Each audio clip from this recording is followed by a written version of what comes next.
नमस्कार साथियों, मैं वीरेंद्र कुमार स्वागत करता हूं करंट अफेयर की क्लास में। और आज हम प्रादेशिक परिदृश्य के बारे में बात करते हैं। यानी कि इसके अंदर प्रादेशिक परिदृश्य में क्या होता है, राजस्थान के संदर्भ में करंट अफेयर है।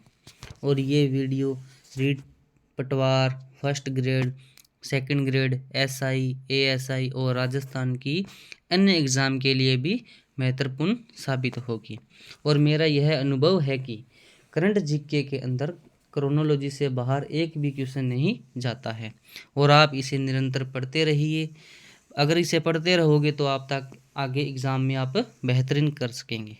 तो चलिए स्टार्ट करते हैं आज प्रादेशिक परिदृश्य के बारे में। पहली न्यूज़ है, भजनलाल शर्मा राजस्थान के 14वें मुख्यमंत्री के रूप में चुने गए हैं। राजस्थान की 16वीं विधानसभा के संपन्न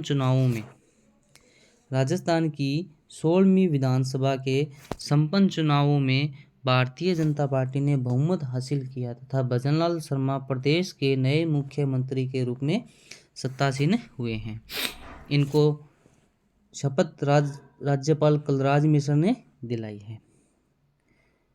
इसके बाद में हम इसके अंदर 2 उप मुख्यमंत्री बने हैं। कौन कौन से हैं?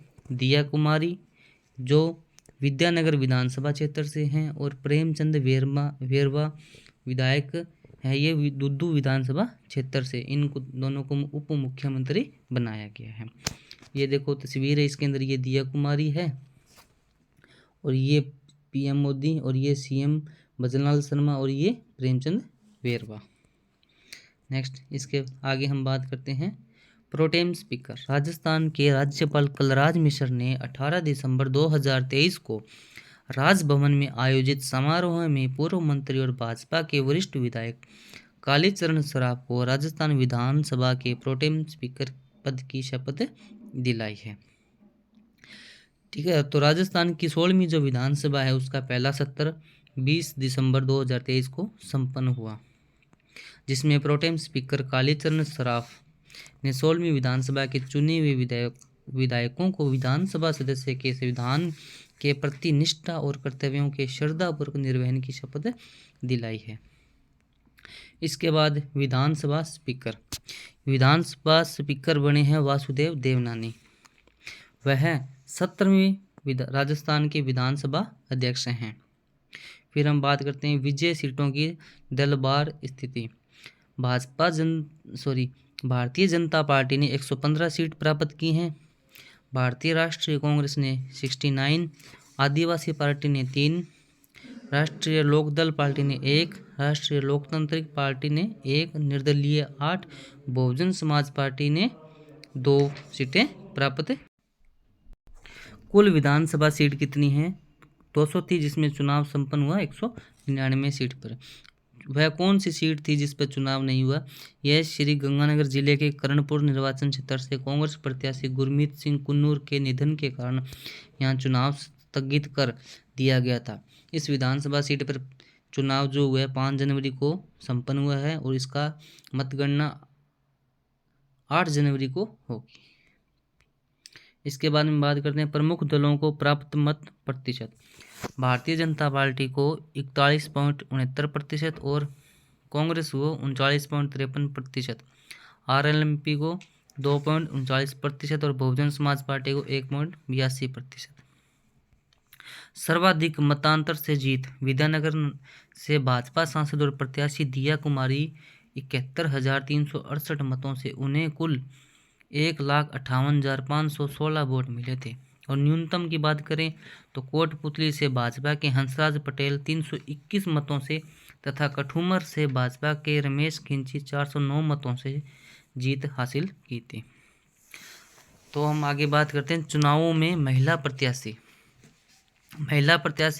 16वीं विधानसभा में कुल 182 महिलाएं थी मैदान में थी। इनमें से 47 महिला प्रत्याशी जो क्या थी 20 तो भाजपा से थी और 27 कांग्रेस से थी। ठीक है, इसके बाद में महिला प्रत्याशियों में से कुल 20 महिलाएं जीतकर 16वीं विधानसभा में पहुंची।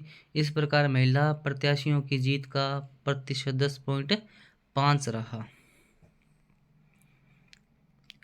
इनमें भाजपा की 20 प्रत्याशियों में से 9 महिला और कांग्रेस की 27 में से 9 महिला, यानी कि 9 और 9 18, 2 निर्दलीय, यानी कि टोटल कितनी महिलाएं हैं इस बार? 20। भारतीय जनता पार्टी से बगावत कर चुनाव मैदान में उतरे बयाना से रितु बनावत और बाड़मेर से प्रियंका चौधरी विजय रही, ये निर्दलीय है। 15वीं विधानसभा 2018 में महिला विधायकों की संख्या 23 थी। ठीक है साथियों, इसके बाद विधानसभा पहुंचे सांसद। 16वीं विधानसभा के लिए कुल 8 सांसद चुनाव मैदान में थे, जिनमें से 5 सांसद चुनाव जीतने में सफल रहे। बाबा बालकनाथ तिजारा से, राज्यवर्धन सिंह राठौड़ जोटवाड़ा से, दिया कुमारी विद्यानगर से और किरोड़ी लाल मीणा स्वाई माधेपुर से। सभी भाजपा से तथा राष्ट्रीय लोकतांत्रिक पार्टी के हनुमान बेनीवाल खींवसर से विजय रहे। सर्वाधिक वोट प्रतिशत प्राप्त प्रत्याशी की बात करें तो मनीष यादव, ये कांग्रेस विधायक थे। इनको मनीष यादव को कुल 1,24,072 वोट मिले, जो कुल डाले गए मतों का 63.58% सर्वाधिक रहा। ठीक है, 16वीं विधानसभा में सबसे वरिष्ठ की बात करते हैं तो वरिष्ठ में आ जाते हैं मालवीय नगर से विजय भाजपा के कालीचरण सराफ हैं, जो 8वीं बार विधायक चुने गए हैं। फिर राजस्थान विधानसभा चुनाव 2023 में शहरी क्षेत्र में सर्वाधिक मतदान हनुमानगढ़ जिले में और वहीं ग्रामीण क्षेत्र में सर्वाधिक मतदान बांसवाड़ा जिले में हुआ। नेक्स्ट, राजस्थान सरकार का नवीनतम मंत्रिपरिषद का विस्तार। राजस्थान में भजनलाल सरकार मंत्रिपरिषद का विस्तार 30 दिसंबर 2023 को हुआ। राज्यपाल कलराज मिश्र ने 22 मंत्रियों को पद एवं गोपनीयता की शपथ दिलाई। पद ग्रहण करने वाले मंत्रियों ने 12 कैबिनेट, 5 राज्य मंत्री और 5 ये स्वतंत्र प्रभार के हैं, और ये जो सीधे 5 राज्य मंत्रियों को शामिल किया गया है। ये कौन कौन से हैं इसके बारे में हम बात करते हैं। भजनलाल शर्मा मुख्यमंत्री, दिया कुमारी हैं ये, और प्रेमचंद वेरवा हैं ये उप मुख्यमंत्री हो गए।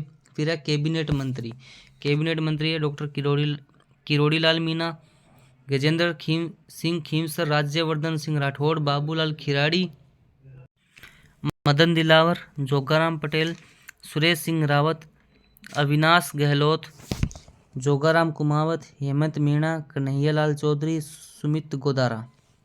फिर है राज्य मंत्री जो स्वतंत्र प्रभार है जिनके पास में संजय शर्मा, गौतम कुमार दत्त, जाबर सिंह खर्रा, सुरेंद्र पाल सिंह टिट्टी, हीरालाल नाकर। फिर जिसके पास में राज्य मंत्री का है ओटाराम देवासी, मंजू बागमार, विजय सिंह चौधरी, कृष्ण कुमार, के विश्नोई, जवाहर सिंह भेडम। ये जैसलमेर में लखपति दीदी सम्मेलन, राष्ट्रपति द्रौपदी मुर्मू और राज्यपाल कलराज मिश्र की उपस्थिति में जैसलमेर के शहीद पूनम सिंह स्टेडियम में लखपति दीदी सम्मेलन का आयोजन राजस्थान ग्रामीण आजीविका विकास परिषद के तत्वाधान में 23 दिसंबर 2023 को किया गया। लखपति दीदी योजना क्या है? इस योजना की शुरुआत महिलाओं को आर्थिक रूप से सशक्त बनाने के लिए की गई है। इस योजना के माध्यम से स्वयं सहायता समूह से जुड़ी देश की 2 करोड़ माताओं बहनों को रोजगारोन्मुखी कौशल विकास प्रशिक्षण दिया जाएगा। फिर हम बात करते हैं राजस्थान की दिव्यकीर्ति सिंह को अर्जुन अवार्ड मिला है। ये कहाँ की है दिव्यकीर्ति सिंह? राजस्थान के नागौर जिले की पिय गांव की रहने वाली है ये दिव्यकीर्ति सिंह। ये महिला घुड़सवार है, ठीक है। ये घुड़सवार दिव्यकीर्ति सिंह का चयन 2023 के अर्जुन अवार्ड के लिए किया गया है। इंपॉर्टेंट पर्सन है ये, राजस्थान के आगे वाले एग्जाम्स में पर्सन देखने को हमें मिल सकता है। ये दिव्यकीर्ति सिंह को एशियाई खेल में उनके शानदार प्रदर्शन के लिए अर्जुन अवार्ड के लिए चुना गया है। एक खास बात और है, दिव्यकीर्ति देश को घुड़सवारी में 41 वर्ष बाद ऐतिहासिक स्वर्ण पदक दिलाने वाली भारतीय घुड़सवारी ड्रेसोज टीम की सदस्य रही है। जयपुर वैक्स म्यूजियम में डॉक्टर भीमराव अंबेडकर का स्टैचू। संविधान शिल्पी भारत रत्न डॉक्टर भीमराव अंबेडकर का वैक्स स्टैचू नाहरगढ़ स्थित जयपुर वैक्स म्यूजियम में स्थापित किया गया है। बस इतना ही ध्यान रखना है, ये स्टैचू कहाँ स्थापित किया गया, नाहरगढ़ स्थित जयपुर में। इसके बाद में बीकानेर हाउस को यूनेस्को अवार्ड, ये भी इंपॉर्टेंट क्वेश्चन है, आगे वाले एग्जाम्स में देखने को मिल सकता है। संयुक्त राष्ट्र के शैक्षणिक वैज्ञानिक और सांस्कृतिक संगठन यूनेस्को ने दिल्ली के बीकानेर हाउस को शहरी पुनरुद्धार और विरासत संरक्षण श्रेणी में पुरस्कार किया है। बीकानेर हाउस को अवार्ड ऑफ मेरिट प्रदान किया गया है। ये बीकानेर हाउस है ना, ये दिल्ली के अंदर स्थित है। नई दिल्ली में इंडिया गेट के पास 8 एकड़ में फैले बीकानेर हाउस का निर्माण अंग्रेजों के शासनकाल में बीकानेर के तत्कालीन महाराजा के निवास के तौर पर किया गया था। ठीक है। डॉक्टर गजेंद्र सिंह राजपुरोहित को वर्ष 2023 का राजस्थानी भाषा का साहित्य अकादमी पुरस्कार, ये 20 दिसंबर 2023 को दिया गया। राजस्थानी भाषा का साहित्य पुरस्कार किसे दिया गया? डॉक्टर गजेंद्र सिंह राजपुरोहित को। किसे? डॉक्टर गजेंद्र सिंह राजपुरोहित को। इन पुरस्कारों में राजस्थानी भाषा के कवि आलोचक डॉक्टर गजेंद्र सिंह पुरोहित को राजस्थानी भाषा के लिए केंद्रीय साहित्य अकादमी के सर्वोच्च पुरस्कार से सम्मानित किए जाने की घोषणा की गई है। ये इनको घोषणा क्यों की गई है? ये इनकी एक कृति है। जय नारायण व्यास विश्वविद्यालय के राजस्थानी विभाग के विभागाध्यक्ष डॉक्टर गजेंद्र सिंह राजपुरोहित को यह पुरस्कार उनकी राजस्थानी काव्य कृति पनकती प्रीत के लिए दिया गया है। ठीक है साथियों, फिर आगे बात करते हैं। एनसीआरबी रिपोर्ट के अनुसार आर्थिक अपराध में जयपुर शीर्ष स्थान पर है। राजस्थान और इसकी राजधानी जयपुर लगातार तीसरे वर्ष आर्थिक अपराध के मामले में देश भर में शीर्ष पर रहा है। यह तथ्य राष्ट्रीय आपराधिक रिकॉर्ड ब्यूरो द्वारा दिसंबर 2023 में जारी वार्षिक रिपोर्ट 2022 के लिए भारत में अपराध में उजागर हुआ। फिर आगे बात करते हैं। देश में बलात्कार के सबसे अधिक मामले 5399 राजस्थान में सामने आए हैं। इसके बाद उत्तर प्रदेश और मध्य प्रदेश का स्थान है। इस संदर्भ में भीलवाड़ा प्रदेश में पहले स्थान पर, जबकि भरतपुर दूसरे पर, उदयपुर तीसरे पर है। उदयपुर वर्ष 2024 में घूमने के लिए विश्व के 10 सर्वश्रेष्ठ शहरों में शामिल। ये सबसे इम्पोर्टेंट क्वेश्चन है। अमेरिका की online travel portal company American express travels ने उदयपुर को वर्ष 2024 में घूमने के लिए विश्व के 10 ट्रेंडिंग डेस्टिनेशन में शामिल किया है। यह उपलब्धि हासिल करने वाला उदयपुर देश का इकलौता शहर है। पोर्टल ने इसके लिए लिखा है कि झीलों और महलों वाले रोमांटिक शहर उदयपुर का सबसे बड़ा आकर्षण सिटी पैलेस है, जिसमें ग्रेनाइट और संगमरमर के गुंबद और बालकनियां हैं जो परी की कहानियों जैसा दिखता है। पुष्कर मेड़ता रेल मार्ग को केंद्र सरकार ने दी मंजूरी। केंद्र सरकार ने राजस्थान के लिए 2 रेलवे लाइनों, कौन कौन सी हैं? पुष्कर मेड़ता और रोस मेड़ता रेलवे लाइनों को 29 नवंबर 2023 को मंजूरी दे दी है। 59 किलोमीटर लंबी पुष्कर मेड़ता रेलवे लाइन के पूरा होने के बाद यात्रियों को बीकानेर से अजमेर और उदयपुर के लिए सीधी ट्रेन सेवाएं मिल सकेगी। और दूसरी, पुष्कर मेड़ता रेलवे लाइन से धार्मिक नगरी पुष्कर और रामस्नेही संप्रदाय की रेणपीठ आने वाले श्रद्धालुओं को भी रेल सुविधा मिल पाएगी। रेल मंत्रालय द्वारा रोस मेड़ता के बीच 47 किलोमीटर लंबी नई रेल लाइन परियोजना को मंजूरी दिए जाने से क्षेत्र के सीमेंट उद्योग और सीमेंट फैक्ट्रियों में काम करने वाले रेल श्रमिकों को रेल सुविधा का लाभ मिल सकेगा। यानी कि पुष्कर मेड़ता वाले को तो 59 किलोमीटर है और रोस मेड़ता ये 47 किलोमीटर है। ठीक है। राष्ट्रीय सीनियर तीरंदाजी प्रतियोगिता 2023 में राजस्थान ने जीते 3 पदक। भारतीय तीरंदाजी महासंघ के तत्वाधान में राष्ट्रीय सीनियर तीरंदाजी प्रतियोगिता 2023 अयोध्या उत्तर प्रदेश में 25 से 30 नवंबर में आयोजित की गई थी। इस प्रतियोगिता में राजस्थान के तीरंदाजों ने रिकर्व राउंड के पुरुष टीम इवेंट में एक रजत पदक तथा महिला टीम इवेंट में एक कांस्य पदक हासिल किया। रजत पदक विजेता रिकर्व पुरुष टीम इवेंट यानी बद्रीलाल मीणा, बंटी कुमावत, रामपाल चौधरी व महेश कुमार। कांस्य पदक विजेता रिकर्व महिला टीम इवेंट निक्की शर्मा, वर्षा सोनी, तारिका शर्मा, पल्लवी चौहान। कोटा में खुलेगा प्रदेश का पहला स्नेक पार्क। प्रदेश का पहला स्नेक पार्क कोटा में खोला जाएगा। केंद्रीय चिड़ियाघर प्राधिकरण ने हाल ही में इसे मंजूरी दी है। बस आपको इतना ही ध्यान रखना है। फिर न्यूज इन शॉर्ट, दक्षिण एशियाई लाडली मीडिया अवार्ड। जेंडर संवेदनशीलता 2023 के लिए दक्षिण एशियाई लाडली मीडिया अवार्ड और विज्ञापन पुरस्कार समारोह मुंबई के टाटा थिएटर में 12 दिसंबर 2023 को आयोजित किया गया। इसमें प्रिंट श्रेणी में राजस्थान पत्रिका भीलवाड़ा के संपादकीय प्रभारी कान्हाराम मुंडियार को फूलियां कला की बेटियों का कमाल, हर साल हॉकी को छू रही आसमान शीर्षक से बालिकाओं के खेलों में आगे बढ़ने पर केंद्रित स्टोरी के लिए सम्मानित किया गया है। ठीक है, फिर आगे बात करते हैं विकसित भारत संकल्प यात्रा। विकसित भारत संकल्प यात्रा का शुभारंभ राजस्थान में टोंक से प्रधानमंत्री Narendra Modi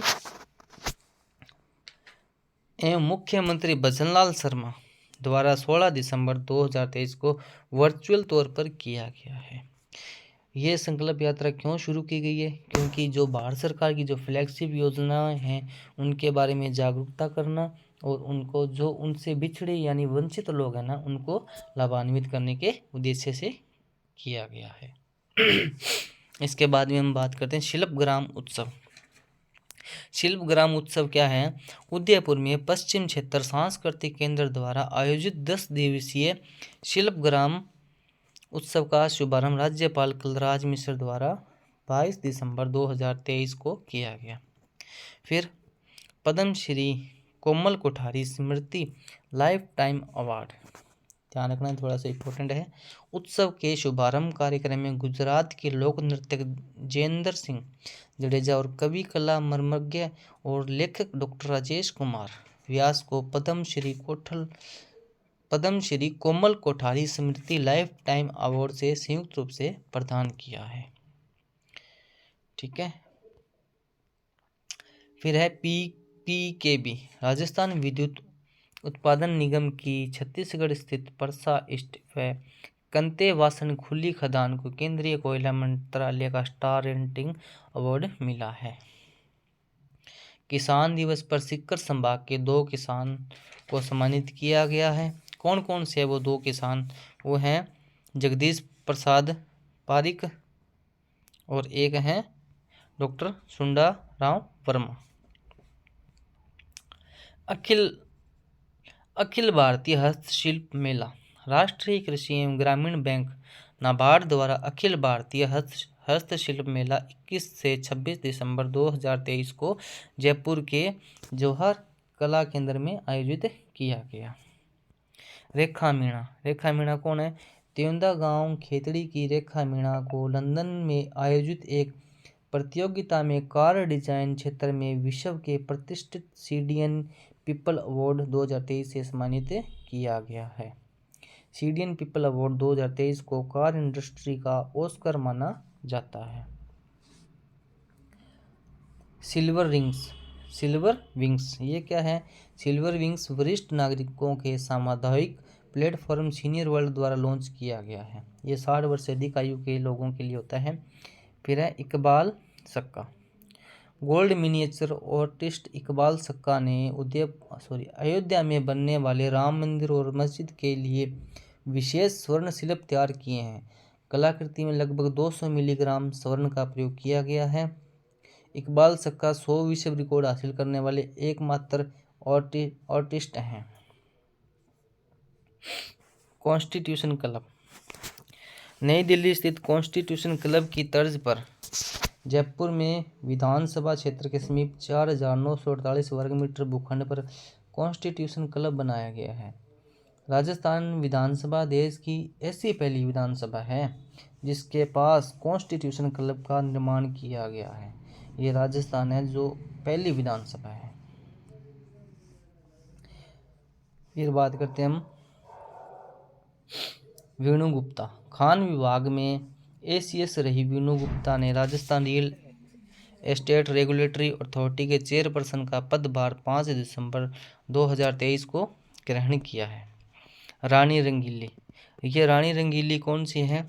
streaming app wing music ने हाल ही में वीक रिवाइंड यानी कि जो रिवाइंड वीकली जो रिवाइंड होता है वीक रिवाइंड 2023 जारी किया है, जिसमें भारतीय संगीत के क्षेत्र में बेहतरीन प्रदर्शन करने वाले कलाकार, एल्बम और गानों को शामिल किया है। वीक रिवाइंड क्या होता है? वीक रिवाइंड की सूची में राजस्थानी प्लेबैक सिंगर रानी रंगीली का जो वो सॉन्ग है ना, परफ्यूम लगावे चुनरी में, ने मंच पर सबसे ज़्यादा स्ट्रीम किए जाने वाले राजस्थानी गानों की सूची में शीर्ष स्थान हासिल किया है। जो हमारे जो डीजे पर बजता है ना, परफ्यूम लगावे चुन्नी में, वो उसको सबसे ज़्यादा राजस्थानी गानों की सूची में सबसे ज़्यादा हासिल किया है, शीर्ष स्थान हासिल किया है, सॉरी। फिर है बूंदी महोत्सव। राजस्थान के हाड़ौती का 3 दिवसीय पर्यटन पर्व बूंदी महोत्सव 2023 का आयोजन 30 नवंबर 2 दिसंबर 2023 को किया है। कुंभलगढ़ फेस्टिवल ये है प्रदेश के ऐतिहासिक कुंभलगढ़ परिसर में पर्यटन विभाग के तत्वाधान में 3 दिवसीय कुंभलगढ़ फेस्टिवल का आयोजन 1 से 3 दिसंबर 2023 को किया गया है। अभिनव चौधरी, एमपी राज्य निशानेबाजी अकादमी रेंज भोपाल में आयोजित राष्ट्रीय निशानेबाजी चैंपियन में राजस्थान के अभिनव चौधरी ने 25 मीटर रैपिड फायर पिस्टल का खिताब 3 दिसंबर 2023 को जीता। अभिनव ने फाइनल में 30 अंक के साथ उत्तर प्रदेश के अंकुर गोयल को पराजित किया। अनंतजीत उनियारा, राजस्थान के अंतर्राष्ट्रीय सर्किट निशानेबाज अनंतजीत ने दिल्ली के करणी सिंह शूटिंग रेंज में आयोजित 66वीं राष्ट्रीय शूटिंग चैंपियनशिप में पहला व्यक्तिगत सीनियर राष्ट्रीय खिताब 29 नवंबर 2023 को जीता है। फिर हम बात करते हैं करंट अफेयर का मंथली रिव्यू वन लाइनर। दिसंबर 2023 में राजस्थान विश्वविद्यालय में स्थायी कुलपति के रूप में किसे नियुक्त किया गया है? ये है अल्पना कटेचा। सुप्रीम कोर्ट कॉलेजियम ने राजस्थान उच्च न्यायालय के मुख्य न्यायाधीश पद हेतु किसके नाम की सिफारिश की है? मनिंदर मोहन श्रीवास्तव। राजस्थान प्रदूषण नियंत्रण मंडल ने सभी स्टैंड अलोन रेस्तरां को अब किस श्रेणी में शामिल करने का आदेश जारी किया है? ये किया है हरित श्रेणी में। 25 दिसंबर 2023 को क्रिसमस डे के साथ ही अन्य किस रूप में मनाया गया है? तुलसी पूजन दिवस में। Wild life protection society of India के नवीनतम आंकड़ों के अनुसार वर्ष 2023 में प्रदेश के कितने पैंथर ने अपनी जान गंवाई? ये 100 पैंथर ने। पूर्व मुख्यमंत्री अशोक गहलोत सरकार में राज्य के महाधिवक्ता कौन थे जिन्होंने अपना त्यागपत्र राज्यपाल कलराज मिश्र को 4 दिसंबर 2023 को सौंप दी? ये थे महेंद्र सिंह सिंघवी। फिर आगे बात करते हैं हम अनंतजीत क्वालीफायर स्पर्धा में 125 में से 123 अंक लेकर शीर्ष पर रहे। फाइनल में उन्होंने 60 में से 58 निशाने लगाए थे। पेपर लीक मामलों की जांच हेतु एसआईटी का गठन किया है। राजस्थान में प्रतियोगी परीक्षाओं में पेपर लीक की रोकथाम की जांच के लिए भजनलाल शर्मा ने एसआईटी का गठन किया है। इसके लिए एडिशनल डीजीपी वीके सिंह के नेतृत्व में सबसे स्पेशल इन्वेस्टिगेशन टीम का गठन किया गया है। यह टीम संगठित अपराध से जुड़ी गैंग्स की पहचान करेगा और डेटाबेस तैयार कर प्रभावी कानूनी कार्रवाई सुनिश्चित करेगा। उल्लेखनीय है कि राजस्थान के नए मुख्यमंत्री भजनलाल शर्मा ने शपथ लेने के बाद अपने पहले संबोधन में पेपर लीक मामलों में एसआईटी गठन करने का ऐलान किया था। हेरिटेज जयपुर निगम की मेयर कौन है जिसके पूर्ववर्ती अशोक गहलोत सरकार द्वारा निलंबन को राजस्थान उच्च न्यायालय ने अवैध करार देते हुए उन्हें पद पर पुनः बहाल किया? ये है मनीष गुर्जर। प्रधानमंत्री आवास योजना की 5 दिसंबर 2023 को जारी नवीनतम प्रगति रिपोर्ट, कौन सी रिपोर्ट है? प्रगति रिपोर्ट में राजस्थान टॉप 20 राज्यों में कौन से स्थान पर आया? ये रहा 14वें स्थान पर। बीकानेर में किन गांव के पास व्हाइट क्ले की पट्टी के नीचे क्रूड ऑयल प्राकृतिक गैस के भंडार मिले हैं? ये मिले नालबड़ी और सालासर गांव। भरतपुर में 30 नवंबर से 1 दिसंबर 2023 को आयोजित अखिल भारतीय महारानी किशोरी केसरी कुश्ती दंगल में महारानी किशोरी भारत केसरी का खिताब किसने जीता? ये जीता इतिशा ने। राज्य सीनियर बैडमिंटन चैंपियनशिप का आयोजन 3 से 7 दिसंबर 2023 को कहाँ किया गया? ये किया गया सवाई मानसिंह स्टेडियम जयपुर। प्रदेश में राष्ट्रीय उपभोक्ता दिवस 24 दिसंबर 2023 को मनाया गया। वर्ष 2023 के लिए इसकी थीम क्या है? ई कॉमर्स व डिजिटल ट्रेड के युग में उपभोक्ता संरक्षण। ठीक है दोस्तों, उम्मीद करता हूँ आपको अच्छे से समझ में आया होगा। लगातार पढ़ते रहिए और एग्ज़ाम की तैयारी अच्छे से करते रहिए। मिलते हैं नेक्स्ट क्लास में। धन्यवाद।